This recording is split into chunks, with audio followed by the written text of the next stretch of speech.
feel like right here would be good. Thank you.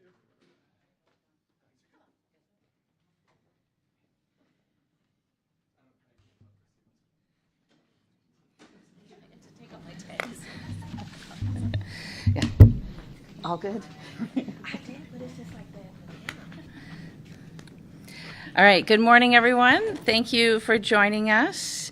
I have a bunch of thank yous, and then we'll get to remarks. But I do just want to recognize everybody who's here.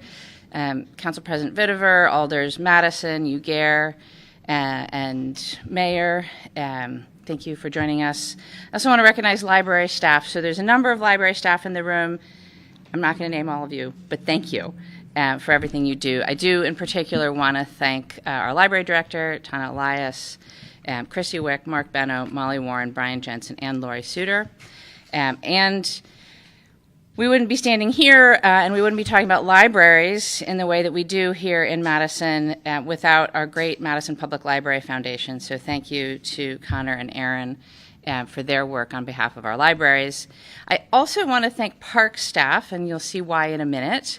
Our folks very soon to be returned to the position of Park Superintendent Eric Knapp, and the Assistant Superintendents C.J. Ryan and Lisa Lassinger for their work, and engineering staff, not only Jim Wolf, Brent Pauba, and Maria Delestre, but also Brian Cooper and the whole facilities team. I also want to thank the Madison Public Library Board and our finance staff, including our director, Dave Schmidtke, and Christine Coe, who's our budget manager. We will be releasing my full executive operating budget next week, but we have been highlighting key elements of that budget proposal in advance of that full release. And so last week we announced a significant investment in the new purpose-built homeless shelter on Bartellon Drive. The shelter is going to address critical needs in the Madison community and for neighboring communities as well.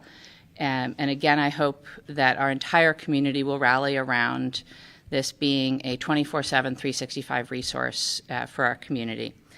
But another top priority in my 2026 operating budget is ensuring that Madison has strong neighborhoods that have full access to city resources.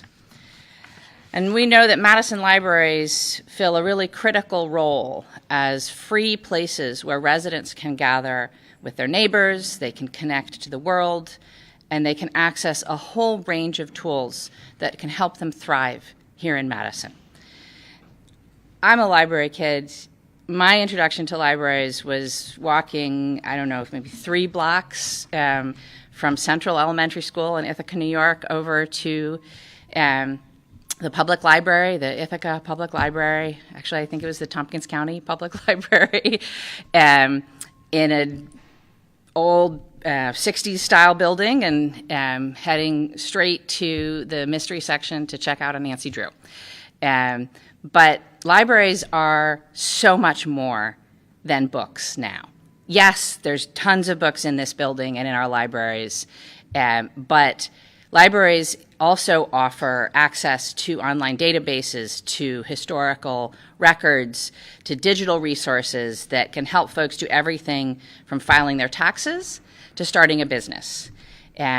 Libraries now offer access to ebooks and audiobooks via the Libby app. They offer access to computers and Wi-Fi and printers and copiers, and residents can use a whole library of things from the Madison Public Libraries, which includes birding backpacks, disc golf kits, if anybody ever wanted to try disc golf, LED therapy lamps, a record player, vinyl records, a whole host of things. You can get seeds at our library and plant gardens. There are free video streaming services available.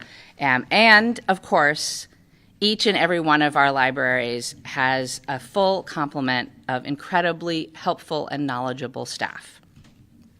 Madison libraries offer a wide range of programming and partner with other city agencies and community organizations to do things like story times for kids and after-school programming, book clubs for folks of all ages, housing navigation services, help with tax preparation, access to courses on business finance and other resources for entrepreneurs, wellness guides, yoga classes, meditation classes, digital skill courses for older adults, free clothing mending. I actually need to take advantage of that. I have a few things that need mending.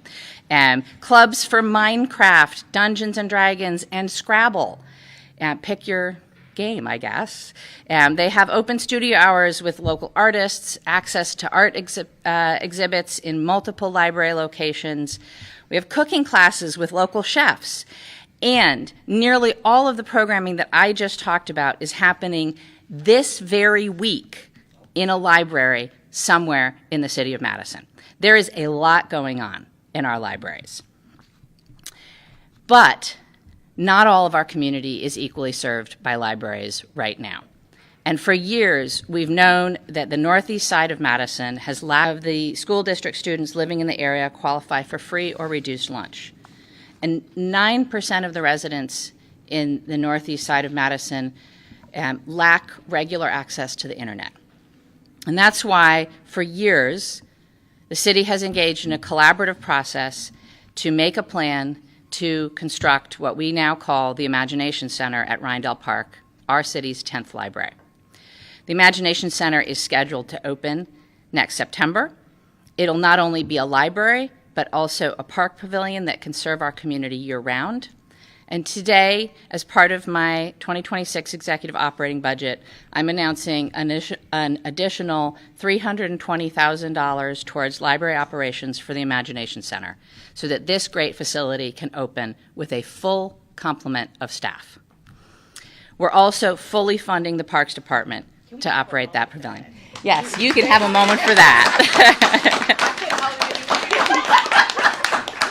Alder Madison is particularly excited about this. And this is an important priority for me, and it does mean that we will not have to shift resources from other libraries around the city in order to open the Imagination Center. I'm really grateful to the approach that our library director, Tana, has taken. She has been fully committed to the Imagination Center, but our fiscal situation did make her have to think about shifting resources from other branches to open the Imagination Center. And that's part of why I'm grateful for her creativity, but really glad to be able to include this funding in my executive operating budget so that we don't have to make those hard choices to take services away from one neighborhood in order to serve another. And this is an important investment in a part of Madison that's long overdue. And it will pay dividends in our community long into the future. So Madison Library staff, the Library Board, the Library Foundation, the Parks and Engineering Divisions, many city agencies have been working together for about a decade to make the Imagination Center a reality. And it's time. It's time for this library to open and to be fully staffed and to have the operating funds that it needs. It was a priority in my budget because it does fill a particular need in a resource desert, and it will create service and program equity for folks who live on the northeast side of Madison. It will help empower residents with educational opportunities, tools, and a whole range of programs for folks of all ages from all walks of life. And it will create a cultural hub in a neighborhood that has a strong community of color and a growing international community as well. The northeast side, as Alder Madison will tell you, does not have a lot of public gathering spaces, and the Imagination Center will fill that need as well.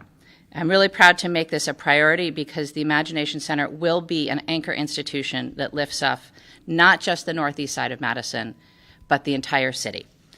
So thank you to all of the staff that have been involved. Thanks to the folks on the council, in particular Alder Madison, who have been advocating for this for many years. But I also want to recognize that previous alders, including Alder Balde and Alder Clausius, were strong champions for the Imagination Center as well.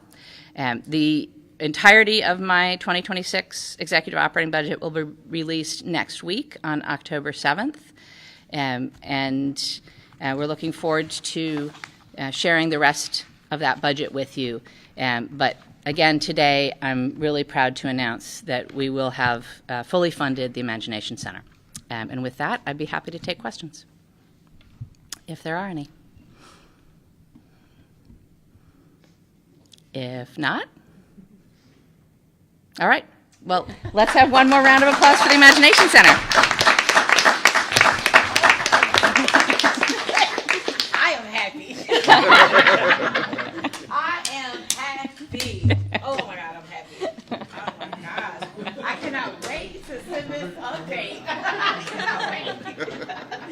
Oh my God. Because too, like thinking about our other libraries across the system.